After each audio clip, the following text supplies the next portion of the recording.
Welcome, incumbent Max Vogt and challenger Rhoda Angove. We appreciate you being here for the Chronicles 2021 general election debates. You're the first of four today. Later, we'll have Rebecca Stabler and Sarah Althauser. And after that, incumbent Cameron McGee and Lisa Stridinger. And then finally, we'll have Leah Daroud and Steve Hubbard. So from there, I'll kick it over to Todd Chappitt, and you can ask our first question. Perfect. Welcome. You've probably heard of the Blake decision, whereas the state Supreme Court struck down a state drug possession statute stating that it violated due process because it did not have the required mental state of knowingly. The state legislature passed a short-term fix making drug possession a misdemeanor. House Bill 1562 would give local governments like Centralia the authority to enact their own laws and ordinances relating to possession of controlled substances. Would you support allowing Centralia to keep possession of controlled substances a crime, and why? We'll start off with Rhoda. Yes, absolutely. I would support it being a crime. I think that we have a lot of drugs out there, and it is a big problem. And I think they're only getting stronger and more addicting for people. So I believe that having it a crime would make it harder for people to get. And I believe that people are dying from even drug overdose. And so to help people, I believe it should be a crime, and that it would just help them get off these substances. Thank you. Same question to Max. Would you like me to repeat it? Sure. You've likely heard of the Blake decision, in which the state Supreme Court struck down a state drug possession statute declaring that it violated due process because it didn't have the required mental state of knowingly. The state legislature passed a short-term fix making drug possession a misdemeanor. House Bill 1562 would give local governments such as Centralia the authority to enact their own laws and ordinances related to the possession of controlled substances. Would you support allowing Centralia to keep possession of a controlled substance as a crime, and why? 2 minutes. First of all, thank you for inviting us today. Excited to be here. Love talking about Centralia. Yes, I would support 1562. Here's the reason why. I think it's really important that a local community has jurisdiction and say over the laws that we have to obey, particularly something like this, which is controversial and new. The city council, one of its roles is to listen to everybody. Of course, we're a nonpartisan city council, so it's very important to me when I meet, particularly when I meet with my citizens and regular coffees I have with them, as well as just out and about listening to people, what they want for their community, and what do we think on city council is best for everyone in the city. And having local control like this and making the decision ourselves about this issue is really important. So I most strongly support it existentially, meaning that I think it's great that we would have some kind of local control and local input in this issue instead of being decided by the state and taken away. So it's something that we can talk about with our citizens, get feedback, and come up with something that most people would agree with, or at least reflects who our community is. So yes. Thank you, Max. I need to take a step back. I missed the thing before number one, so a couple things to do. A quick housekeeping. You have 2 minutes, and we'll do a hand wave when you've got 20 seconds left, and then we'll do a little white. That means you're done. So just an FYI on that. And secondly, I was supposed to give each one of you 2 minutes for introduce yourself. So Rhoda, we'll start with you again, and then we'll go from there, and then off to Max. Sorry about that. Well, I'm Rhoda Angove, and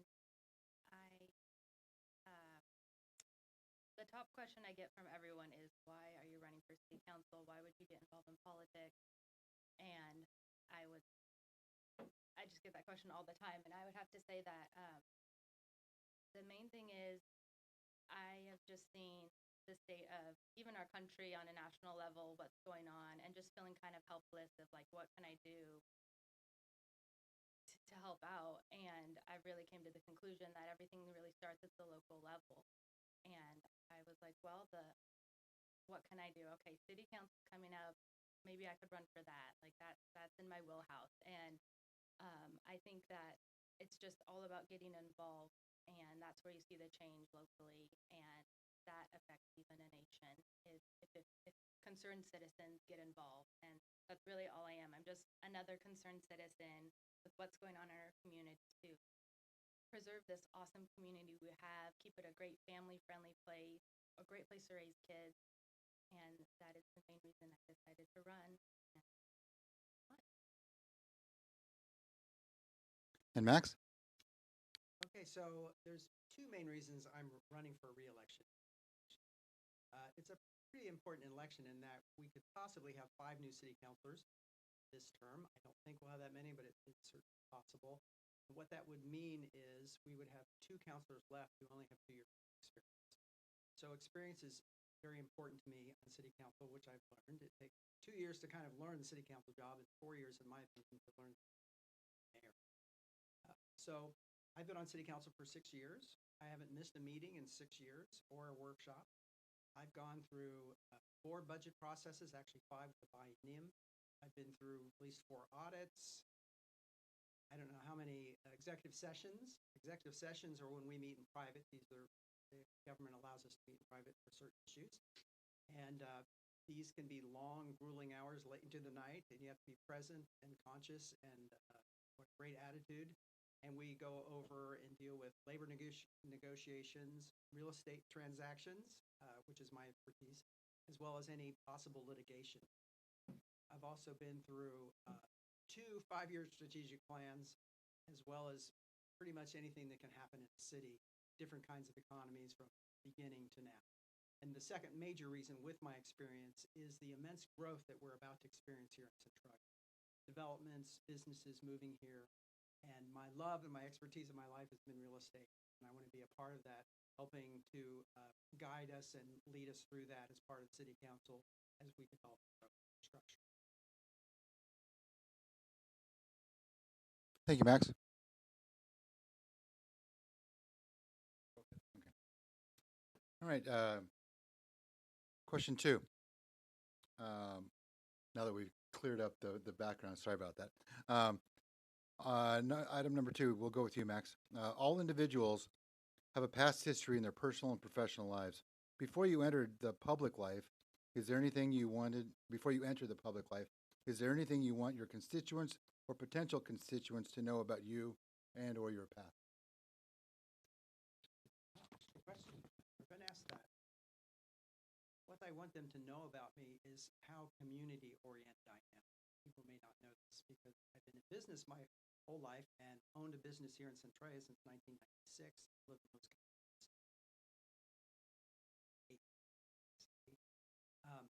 and not only have I been running a business, but I'm very involved with the community, and it really is my vocation and my service to the world is interacting with the talents and the abilities I have in particular, which has to do with leadership and has to do with financial understanding and running things fiscally responsible and listening to people. And a life and career in real estate gives you a sort of an interesting appreciation for the highs and lows of politics, and because you're always working with 2 different parties who both want something different, and you have to bring them together to make things work. So I've been doing that my whole life. And also, because I've been a real estate broker owning a company, I've had many challenges with buyers and sellers, as well as my agents and attorneys and legal challenges I've been through, and I'm never afraid of confrontation. I invite discussion when I meet with my constituents and I invite them to my coffees. They can yell at me for an hour. It does not bother me. I do not take anything personally because this is their city. And if they have an issue with their street or an issue with our parks or drugs or something, they want to tell somebody. And I've learned in a lifelong career of real estate, if you listen to people, it calms them down immediately. And listening is a skill I have that I employ much of the time. So that would be what I would like people to do. Thank you, Max. And same question to you, Rhoda. I'll repeat it. All individuals have a past history in their personal and professional lives. Before you enter the public life, is there anything you want your constituents or potential constituents to know about you and your past? Sure. Well, I did grow up in this community, attending actually actually the Bethel Downtown Church back in the day, all my life, and was very involved in the community with our local church and different outreaches, and also just with my family has multiple small businesses in the community, and so just even growing up in that atmosphere of seeing how they interact with the community and their business, and just people knowing each other from the business, from the accounting office and different things, and just seeing how my family interacts with the community really gave me a good perspective, I think, on having a great, tight community and people knowing one another and that small town feeling. And so I think that's given me a good perspective on just how to be in a community, interact with one another. And I think that, yeah, I think that's the main thing is just a small business. I'm passionate about small business, and I'm passionate about a family. The main two things. I love to see families out in the community, walking on the Forest Avenue sidewalk, and just being out there and around and seeing people raise their families. Thank you. And next question, Rhoda, we'll start with you. Question number 3. Why should the taxpayers vote for you over your opponent for this position? Sure. Well, I think the taxpayers should vote for me over my opponent because I believe I am fiscally responsible and I will see a project to completion. I believe in finishing what we start. And an example of that would be the Fox Theater. It is a beacon in our community, and it could be such an attraction for not only people in our community, but bringing people outside to come here and see a beautifully restored theater. But unfortunately, it sits there unfinished because we've spent $5 million into it, and we're still short, and it's just left there sitting there, not done. And I believe my opponent was the president of the Fox Theater, and that there was maybe some mismanagement of funds there or something, and now we're still $2.5 million short. And I just believe that if I'm in office, I would see that funds are managed correctly and that we're fiscally responsible and that we do finish what we start projects so that they can be an avenue and a place for people to go in our community and to bring people in outside.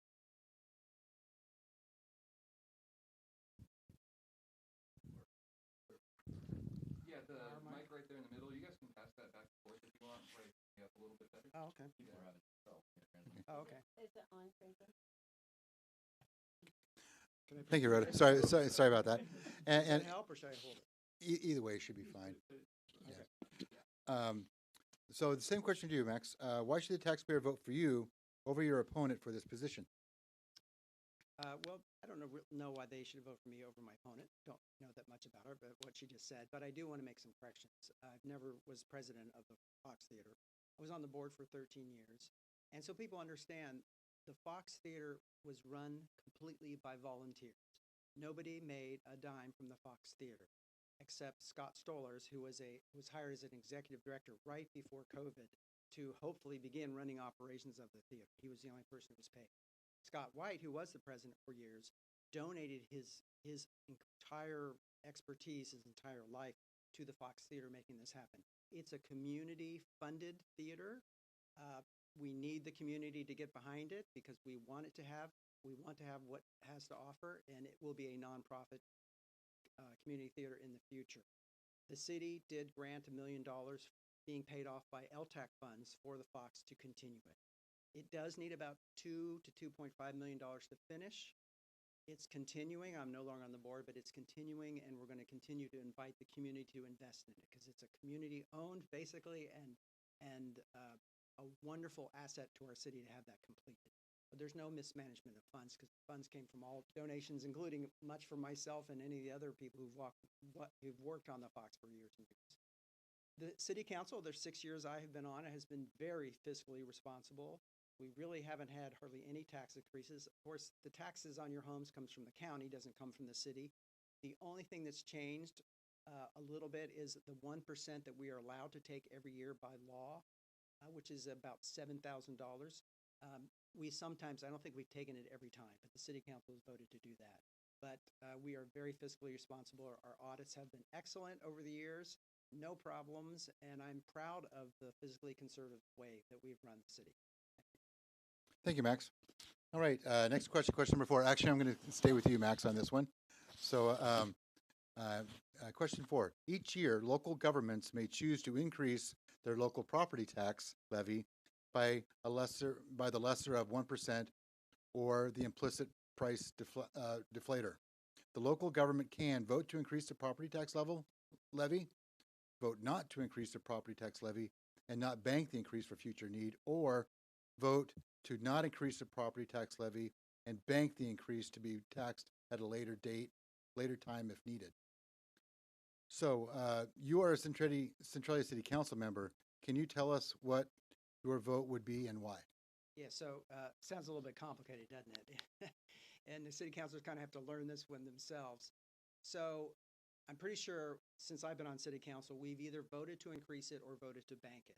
The reason why you do that is to keep up with other tax increases that may be needed in the future. There are other cities, who I won't name, who do not ever bank their money and end up in a situation where they're going to have to raise taxes a larger amount than this small amount we have. So if you bank it, which is what we mostly do, we don't need to spend it, then you can use that towards your budget in the future without having to raise taxes. So if you go for years and years and you don't do this, you could see a large tax increase. And this can at least buffet a larger tax increase later.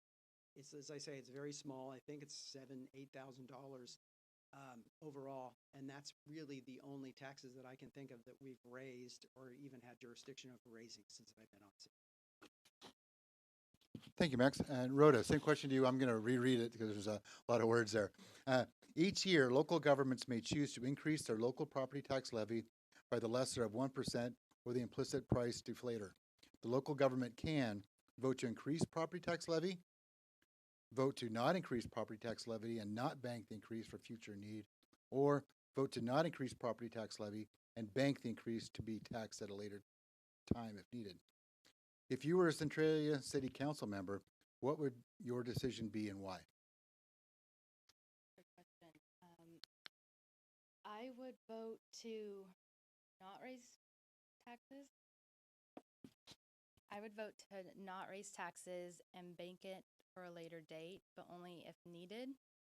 I believe that right now our citizens have been overtaxed and that placing another tax on them would only further put more stress on them. I also think that there could be a correlation between when our taxes were raised, the property tax 1% was raised, and then the school levy failed, because people not only are taxed for their property, but now we're asking them to vote to be further taxed on a school levy. So I think sometimes there has to be a delicate balance there so that people aren't feeling overtaxed. Thank you. Thank you. Sorry about that. So we'll keep the questioning with you, Rhoda. Question number 5. Our community, like many, is in need of more housing and inventory for all income levels. What 3 things, either city code revisions or budget investments, do you believe the city can do to create greater housing development? Sure. Okay, well, first of all, I would start with infrastructure. I think that if we have a developer come in and they want to put in a $20 million project, well, that's also going to mean we're going to need a lot of money to build that infrastructure out to be able to handle such a housing development. So that would mean sewers and water, broadband, all of that needs to be put in, and I think we would have to invest in. And then I also would look at permitting. I would just want to make sure that's really streamlined for developers so that it's an easy process and that they can just, get their permits without a lot of red tape, so that it's appealing to them to want to build here, because housing is a very big problem here. We are growing so much, which is great for the community, but we do want to make sure that we can have housing for everyone. Thank you, Rhoda. Max, same question to you. Our community, like many, is in need of more housing inventory for all income levels. What three things, either city code revisions or budget investments, do you believe the city can do to create greater housing development? Number one, we already have begun this. The state has mandated that we do a full housing assessment. All the cities have to do this of every kind of housing we have: low income, no income, high income, middle income, apartments, townhouses, homes, single family homes, condos. We are proactively going to beat that deadline before 2025 because we need to know what the facts are about what kind of housing we have and we don't have. Then we can make database decisions on where we need to work, on which projects we need to work. Secondly, number two, development is coming here. Housing is coming here. The director of the local D.R. Horton office called me. It's basically Western Washington over to Yakima. D.R. Horton is the largest builder in America and told me Centralia is the number one place we want to move to. Please find us the land to develop. And they're here actively looking. City Council have already approved a number of projects, major developments coming that are already here on the works to develop more housing. So number two, one of the reasons why I'm excited, hopefully, about being on City Council the next 4 years is because this is going to be a stage of development and growth, which is sort of my expertise. And secondly, infrastructure. Infrastructure is happening when the market tells us it's happening. That's why we put the golf course property on the market, because now is the time. We do have interest in that property. And also, as like Ryerson Steel that's moved out on Harrison Avenue, that is bringing and pushing commercial business down and out that side of town up to the border of Thurston County, to which automatically we will be able to create infrastructure there because we know people are going to want it and use it, and it will help to be paid for. We're not going to market something that hasn't happened yet. Thank you, Max. So that concludes the questions, but I'm going to give each one of you 2 minutes to give a quick closing statement, and we'll keep it with you, Max, and we'll go to Rhoda after that. Well, thank you for this day. I love talking about Centralia, as I said. So I'm running again for City Council, as I said, based on experience. And I wanted to tell you that being on City Council for 6 years, serving as Mayor Pro Tem for almost 4 years, and now Mayor, I've been through just about any problem a city could throw at a city councilor. When I started, the economy wasn't so great, and we were having a lot of issues with jobs, and we're trying to bring jobs here. Then the economy really started rebounding, and then COVID hit. And then we had to restrict our activity. We had to wisely steward the public's money with deciding how we're going to run this city with much less income from all different angles. And we have successfully done that. The city is still in really good shape, and I think our current audit we're going through right now will show that. Also, being on City Council and being the mayor and Mayor Pro Tem for such a long time, which means every single Tuesday of my life for the last 4 years, I have met with the city manager and the Mayor Pro Tem, who was me for 4 years and now the mayor, going over everything that goes on in the city. I've known everything about every project. I've met with all the department heads over the last 6 years to know what issues we have, what struggles we have, what we need to do, what kind of future we need to develop, where our points of pain are, and where our greatest strengths are. And I finally want to say Centralia is poised for great growth. The next 5 years is going to be an amazing time for the city. I'm really looking forward to it. Growth, development, the Fox Theater getting back in line now that COVID's over, as well as all other kinds of opportunities, housing opportunities. So it's going to be an exciting place to be. In the next 5 years, you're going to see a different town. Thank you. Thank you, Max. And closing statements from Rhoda. Thank you. Thank you for this opportunity. Appreciate it. Yeah, I would just like to say that I have learned a lot through this whole process, this whole campaign process, and it's been very interesting to learn from different department heads in the city. I am learning as much as I can, getting up to speed on everything, and I believe I could just offer a fresh voice to this city. And like I said before, I'm very interested in small business and helping out, just bringing small businesses in and then helping the ones we have here, and also just developing families and making this the most family-friendly community we can, making spaces for families to gather and for people to do life together. And I thank you so much. Thank you.